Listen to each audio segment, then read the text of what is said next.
solidarité avec les travailleurs et sans papier. Donc la préfecture du Val-de-Marne, comme les autres préfectures de toute l'Île-de-France, n'accepte plus ce qu'ils appellent les dépôts groupés, c'est-à-dire les dépôts collectifs. Et nous, ce qu'on demande, c'est qu'on n'attende pas, je ne sais pas combien d'années, pour éventuellement avoir une réponse qui ne vient jamais, quand on fait une demande tout seul. C'est pour ça qu'on se bat collectivement avec vous. Aujourd'hui, demander et obtenir un rendez-vous tout seul, en faisant sa demande tout seul à une préfecture, c'est même pas un rêve, quasiment. Voilà, parce qu'il y en a pratiquement pas. Ils n'en accordent pas. Et c'est la situation de l'ensemble des sans-papiers, pas qu'en Île-de-France, en France, au point de vue général. À cette situation s'y heurte l'ensemble des collectifs et tous les syndicats. Et ce qui est sûr, c'est qu'il ne faut pas faire confiance à tel ou tel ministre. Il faut faire confiance dans notre capacité collective de combat et de lutte pour les papiers. D'ores et déjà, il faut qu'on commence à parler, que vous ayez comme perspective dans la mémoire la journée de mobilisation annuelle de défense de l'immigration avec ou sans papier qui a lieu le 18 décembre.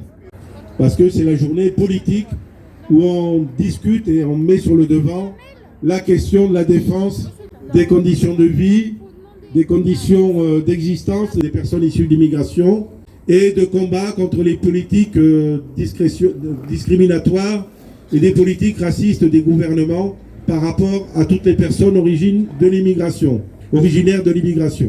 et avec ou sans papier. Parce que, on le redit, sont visés les sans-papiers, mais sont visés aussi aujourd'hui de plus en plus des personnes qui ont des papiers parfois depuis longtemps et qui, à cause des politiques du gouvernement, du type de la circulaire Retailleau, redeviennent des sans-papiers. Aujourd'hui, avoir des papiers, c'est pas garanti à vie. Ça n'a jamais été d'ailleurs, mais alors aujourd'hui, moins que jamais. Et les mesures qui tapent l'ensemble des personnes d'origine étrangère sont des mesures qui mettent dans l'instabilité permanente, tout le temps, des personnes qui croient qu'elles sont à l'abri. Non, personne n'est à l'abri. De ce qui se passe à Évry. Mercredi 19, c'est une protestation des associations contre une vague d'OQTF qui touche des jeunes majeurs. Et les camarades de DPD vont se retrouver aussi dans ce rassemblement. Et c'est vraiment important qu'il y ait du monde, du collectif, qui soit présent. D'habitude, on tient à apporter notre solidarité avec votre revendication légitime d'obtenir des papiers.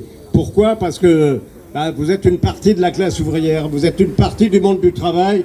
Et en plus de cette revendication légitime de l'égalité des droits de tous les travailleurs, eh bien, on tient aussi à dénoncer le racisme dont vous êtes victime, parce que plus le gouvernement attaque les travailleurs, plus il essaye de faire diversion en désignant les étrangers comme étant la cause de tous les problèmes.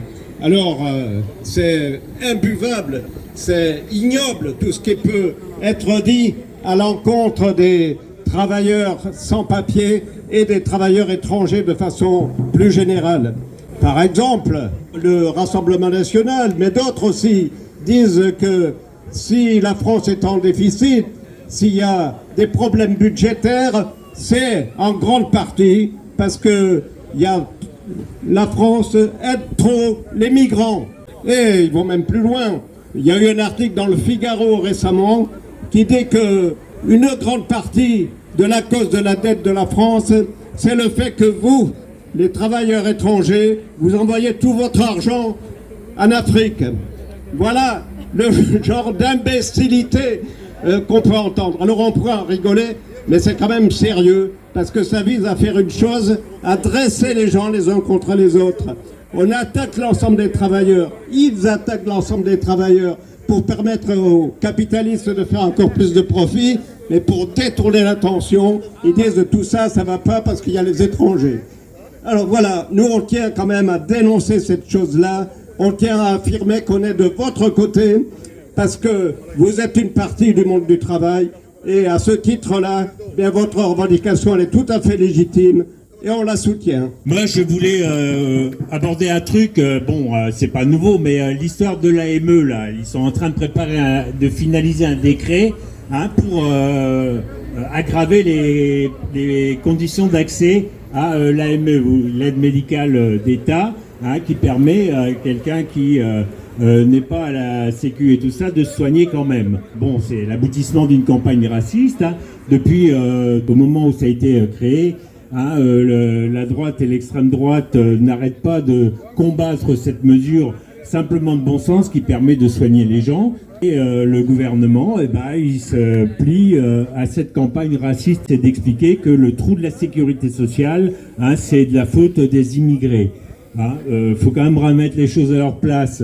Hein, l'AME, c'est 0,5% du budget total des dépenses de santé. Hein, et en fait, c'est tout un tissu de mensonges qui sert en réalité à dédouaner, à masquer la responsabilité des trusts pharmaceutiques, des capitalistes et de l'État, hein, dans la destruction du système de santé. Hein, c'est de détourner la colère. Ils essayent de nous diviser, hein, de nous faire baisser la tête, de multiplier les difficultés pour avoir des papiers, de nous mettre dans la précarité pour qu'on accepte, hein, des boulots sous-payés, hein, des boulots pas déclarés dans les pires conditions. Ben ça, c'est une pression sur l'ensemble des travailleurs. Ils s'attaquent à tous les travailleurs quand ils font ça. Eh ben vous avez choisi de pas baisser la tête, de pas vous résigner. Vous avez entièrement raison. C'est la seule réponse qu'on peut faire à tous ces politiciens, à tous ces patrons, ces exploiteurs et à tous ces politiciens à leur service, hein, ceux qui sont actuellement au gouvernement et ceux qui rêvent de prendre leur place. Eh ben, il faut continuer le combat. Hein. Il y a des mobilisations, il y a vendredi prochain, il y a le 18 décembre, il y a à Évry, demain à la porte de Montreuil, il y aura une manifestation. Eh ben, il faut que ces manifestations, ces mobilisations, elles prennent de l'ampleur, elles s'amplifient, hein, pour obtenir pour tous la régularisation. Bon, et, en France, toujours ça a été comme ça, toujours ça gravait, mais jamais été commis facile pour les immigrés. Toujours les cas des immigrés, ils veulent toujours l'aggraver. Bon, de toute façon, ça grave ou ça grave pas, nous, toujours on est là. Voilà, on va débrouiller pour faire tout possible pour avoir la régularisation. Voilà, c'est ça qui est notre objectif.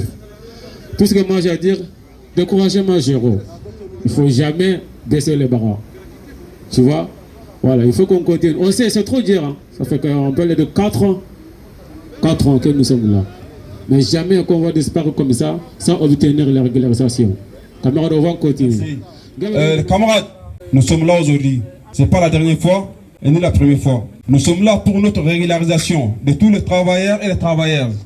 Nous sommes amenés à ce combat depuis 4 ans. Juste pour avoir papier, être comme tout le monde. Vie en vie, tranquillité comme tout le monde. Et le problème c'est quoi?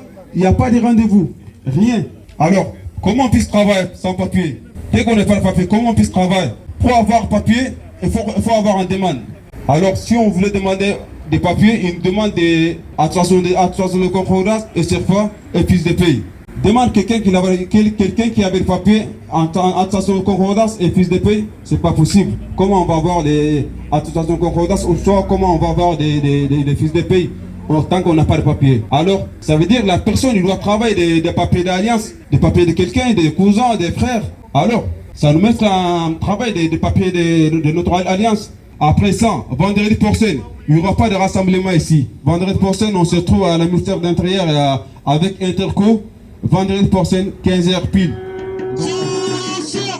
Solidarité avec les travailleurs, les sans-papiers, pour le lycée.